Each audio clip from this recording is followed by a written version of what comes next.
Hello friends, तो आज के टॉपिक में हम शुरू करने जा रहे हैं रेस्पिरेशन इन प्लांट्स। तो आइए फिर शुरू करते हैं। All of us breathe to live, but why is breathing so essential to life? What happens when we breathe? Also do all living organisms including plants and microbes breathe? If so how? अब ये क्या कहना चाह रहा है कि हम लोग सांस लेते हैं जिंदा रहने के लिए, लेकिन सांस जो ब्रीदिंग है वो हमारे लाइफ के लिए क्यों एसेंशियल है और हम इसे कैसे लेते हैं, और क्या सभी प्लांट्स और माइक्रोब सांस लेते हैं? All living organisms need energy for carrying our daily life activities, be it absorption, transport, movement, reproduction और इवन ब्रीदिंग। जितने भी लिविंग ऑर्गेनिज्म है वो सबको एनर्जी की आवश्यकता पड़ती है, ट्रांसपोर्ट के लिए, एब्जॉर्प्शन के लिए, मूवमेंट के लिए, रिप्रोडक्शन के लिए और ब्रीदिंग के लिए। Where does all this energy come from? और ये सब एनर्जी कहाँ से आती है? We know we eat food for energy, but how is this energy taken from food? ये हम जानते हैं कि हम लोग फूड खाते हैं, खाना खाते हैं एनर्जी के लिए, लेकिन ये एनर्जी फूड से कैसे मिलती है? How is this energy utilized? और हम इस एनर्जी को कैसे यूटिलाइज्ड करते हैं? Do all food give the same amount of energy? Do plant eat? Where do plants get their energy from? And micro organism for their energy requirement, do they eat food? क्या plant भी खाना खाते हैं, या फिर plant जो है वो अपनी एनर्जी कहां से लेते हैं? ठीक है, you may wonder at the several questions raised above. They may seem to be very disconnected, but in reality the process of breathing is very much connected to process of release of energy from food. और ये जो breathing की जो process है ये काफी energy के लिए ये काफी इंपॉर्टेंट है, एनर्जी के रिलीज के लिए ये काफी इंपॉर्टेंट होती है। Let us try and understand how this happen.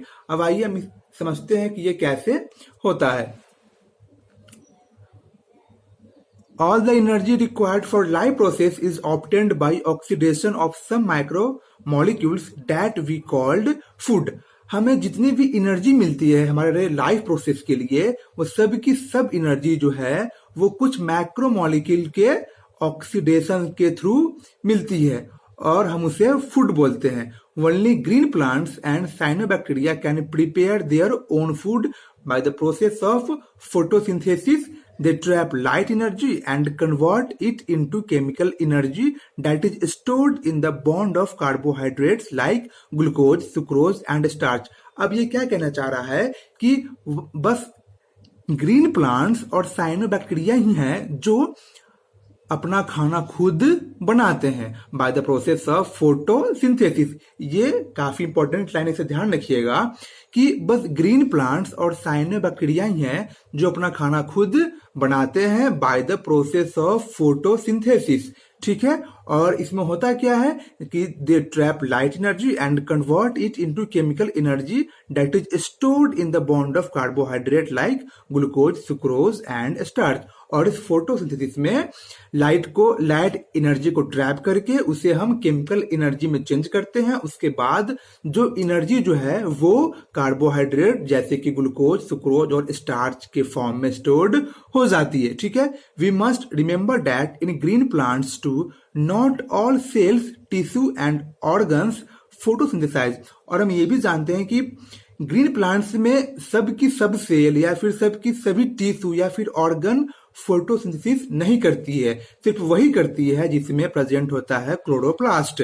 ठीक है, that are most often located in superficial layer carry out photosynthesis. और ये जो क्लोरोप्लास्ट जो है ये जिस सेल में प्रेजेंट होती है सिर्फ वही सेल जो है वो फोटोसिंथेसिस करता है। Hence, even in green plant, all other organs, tissue and cell that are non-green need food for oxidation. और जो भी प्लांट में नॉन ग्रीन पार्ट जो होती है, जैसे कि ऑर्गन हो गया, टिश्यू हो गया, सेल्स हो गया, इसे फूड चाहिए ताकि ये ऑक्सीडेशन कर सके। ठीक है, hence food has to be translocated to all non green parts, और इसलिए ही फूड जो है वो नॉन ग्रीन पार्ट के पास ट्रांसलोकेट होके जाती है। Animal are heterotrophic, that is they obtain food from plants directly, that is herbivores, और इनडायरेक्टली दैट इज कार्निवोर्स। मतलब क्या हुआ कि एनिमल जो है वो हेट्रोट्रॉपिक होती है, ठीक है, और ये जो है वो एनर्जी जो है वो प्लांट से लेती है, ठीक है। Saprophytes like fungi are dependent on dead and decaying matter, जबकि फंजाई जो है वो डेड और डिकेइंग मैटर पे डिपेंड होती है अपने फूड के लिए, इसलिए हम फंजाई को बोलते हैं सैप्रोफाइटिक नेचर, ठीक है। ये काफी इंपॉर्टेंट है, ध्यान रखिएगा। What is important to recognize is that ultimately all the food that is required for life process come from photosynthesis। मतलब क्या हुआ कि हमारे लाइफ प्रोसेस के लिए जो भी फूड चाहिए, जो भी फूड हमारे लिए नेसेसरी है, सब की सब फूड हमें फोटोसिंथेसिस के थ्रू मिलती है, ठीक है। This chapter deal with cellular respiration और the mechanism of breakdown of food material within the cell to release energy and the trapping of this energy for synthesis of ATP। और हम इस chapter में पढ़ेंगे सेलुलर रेस्पिरेशन के बारे में, और इसमें क्या होगा, इसमें आपको फूड मटेरियल का ब्रेकडाउन होगा और उसके ब्रेकडाउन से आपको एनर्जी रिलीज होगी, और वो रिलीज एनर्जी जो है वो एटीपी के फॉर्म में ट्रैप हो जाएगी, मतलब स्टोर्ड हो जाएगी, ठीक है। Photosynthesis of course take place within the chloroplast, whereas the breakdown of complex molecule to yield energy take place in cytoplasm and mitochondria। अब ये क्या कहना चाह रहा है कि जो फोटोसिंथेसिस जो है वो आपको क्लोरोप्लास्ट में होती है, ठीक है, लेकिन कॉम्प्लेक्स मॉलिक्यूल का जो ब्रेकडाउन जो है या फिर जो एनर्जी रिलीज होती है वो आपको होती है साइटोप्लाज्म और माइटोकॉन्ड्रिया में। ये काफी इंपॉर्टेंट है कि कॉम्प्लेक्स मॉलिक्यूल का ब्रेकडाउन और एनर्जी रिलीज्ड या फिर टेक्स प्लेस कहां पे होती है, तो वो आपको है साइटोप्लाज्म एंड माइटोकॉन्ड्रिया में, से आप ध्यान रख लीजिएगा। The breaking of CC bond of complex compound through oxidation within the cell leading to release of considerable amount of energy is called respiration। अब ये क्या कह रहा है कि कॉम्प्लेक्स कंपाउंड में जो कार्बन कार्बन बॉन्ड जो होती है उसके ब्रेकडाउन से, और ये कैसे होता है, ये होता है थ्रू ऑक्सीडेशन। मतलब क्या हुआ कि कार्बन कार्बन बॉन्ड के ब्रेकडाउन के कारण ही एनर्जी निकलती है, और हम इसी प्रोसेस को बोलते हैं रेस्पिरेशन, ठीक है।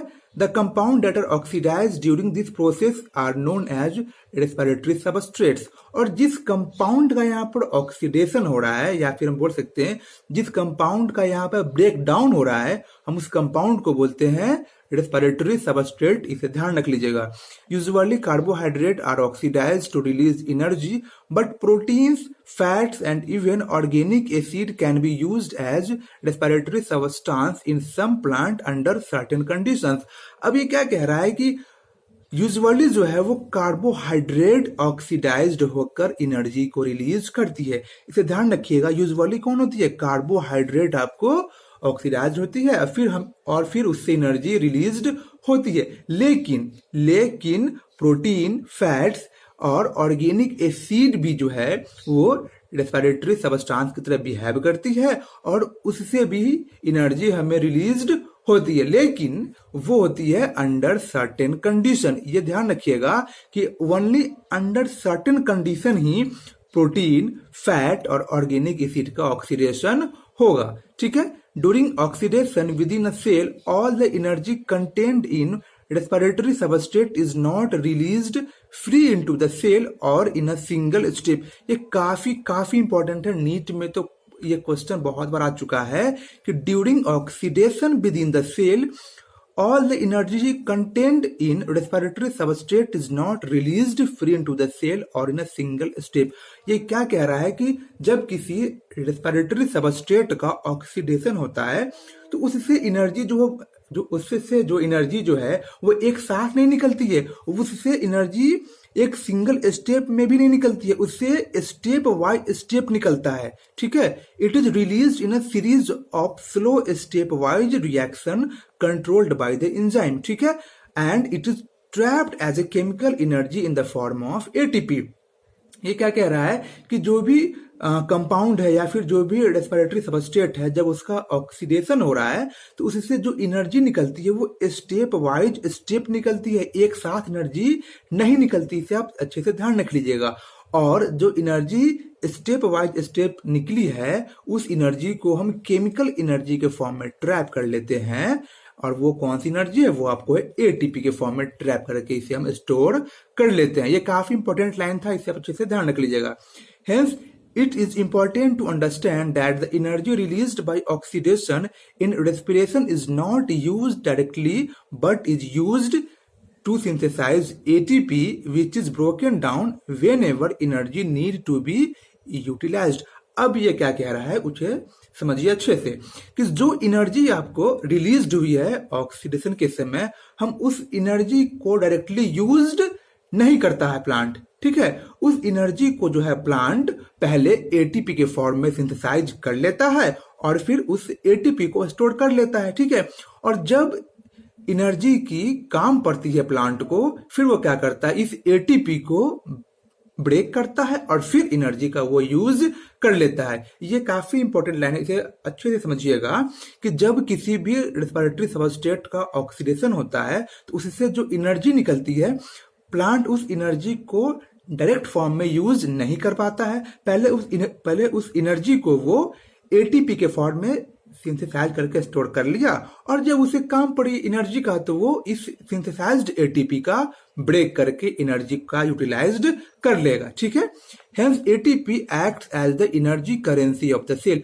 और ये काफी इंपॉर्टेंट लाइन है कि एटीपी जो है वो सेल के लिए एनर्जी करेंसी की तरह काम करती है। ठीक है, the energy trapped in ATP is utilized in various energy requiring process of the organism.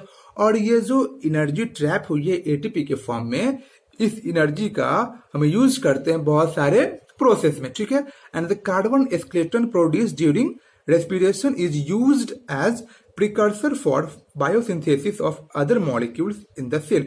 अब ये क्या कह रहा है उसे समझिए कि जब हम आगे पढ़ेंगे और भी जो स्टेप सब जो है, उस स्टेप में क्या होता है कि कुछ कार्बन स्केलेटन बनती है। ठीक है, और उस कार्बन स्केलेटन जो है उसका यूज करके वो प्रिकर्सर बायोसिंथेसिस कर लेता है अदर मॉलिक्यूल्स का। जैसे हम पढ़ेंगे जो भी क्रेब्स साइकिल में जो भी आपको कार्बन स्केलेटन बनेगी, जैसे में अल्फा कीटो ग्लूटारिक एसिड जो बनती है, हम उस सब का यूज करके प्लांट जो है वो कुछ अदर मॉलिक्यूल का भी बायोसिंथेसिस कर लेता है। ठीक है, तो ये थी आपको कि कैसे प्लांट जो है वो एनर्जी का यूज करता है, कैसे एटीपी को स्टोर करता है। ठीक है।